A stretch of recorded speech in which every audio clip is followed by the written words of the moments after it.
Okay, hello and welcome back to Bournemouth RC. So tonight I've got a little bit of a tip video just to make your diffs as strong as possible in the Kraton AS. Now they don't have diff problems like the 6S series does, but there is a little tip here just to make them a bit stronger. They are expensive diffs, it's about £100 to fix.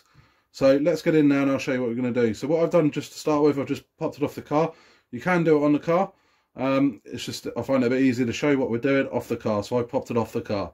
Now the first thing we're going to do, pop the shocks off out of the way from the bottom.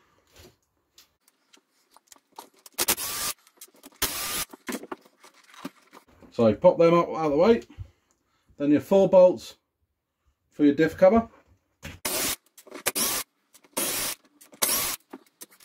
and then the 1 big bolt from the top there.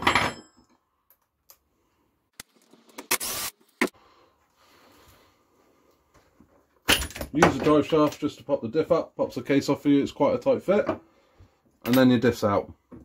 So what we're actually going to do is take the pinion out from inside there. So to do that, spin it over.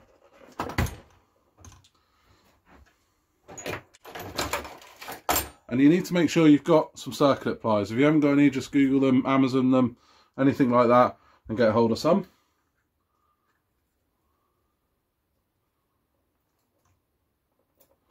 Grab hold of that circlip.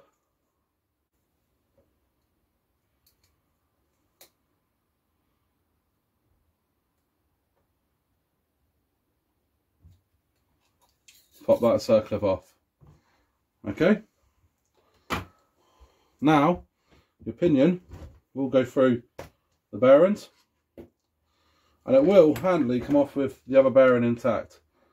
Now, to get it through the end here, you can fiddle it about and it will go through that bearing. So it's come off with that bearing intact. That's good because I don't actually want to get that off. So what I'm now going to do is add this shim here. Now I'm going to put the size up on the screen, but it's 0.3 of a millimetre thick, and that's going to go around that bearing there, and it's exactly the same size as that bearing there. Now I want to push it back through. That pinion's going to be stuck slightly further out into the diff, just like I do on the 6S's, which makes it have a better mesh, stronger, and therefore last longer. So now what we need to do is work that back through that bearing. Okay, if the bearing comes off, doesn't matter, it actually helps you out a little bit. Make sure that's in. Slide that bearing back down. Push it into the housing. And there we go. Back in, ready to go. Okay, so now you've got it back in place. Pulled it through from the bottom, pulls up the bearing from the bottom. What we now need to do is get this circlip back on.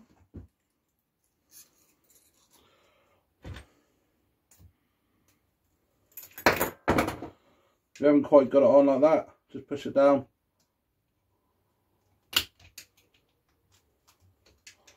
Make sure it's in its groove. All the way around. There we go. It's nicely just clipped in. Okay, that's ready to go again. Okay, so once you've got your pinion in, make sure you've got your shim there behind the bearing that comes with it.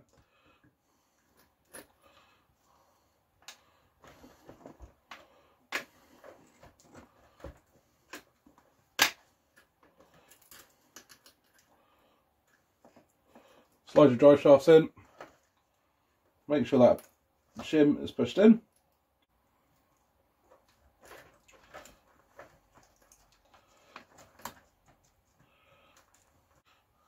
Cover back on.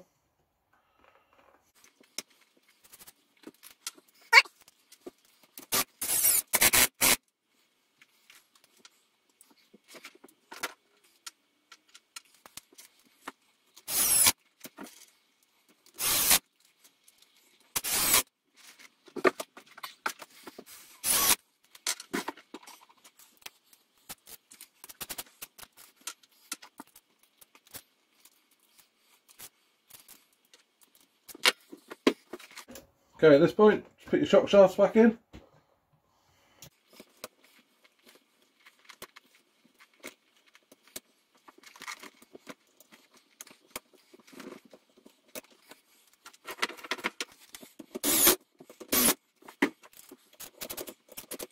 so if you're already on the car, that's you done. Obviously I've got to chuck this back on the car still, but I'm doing it in the middle of doing some other jobs. So massive shout out to Martyn Crease, who gave me this little tip, and the bearing size that goes behind there, so thank you very much. That bearing, or that shim behind that bearing, will not only keep that in better contact and better mesh, but it also helps to stop that circlip coming popped out. So it does two jobs in one. Really handy little tip. Makes the diff last longer, stops that C-clip coming out. Everyone's a winner.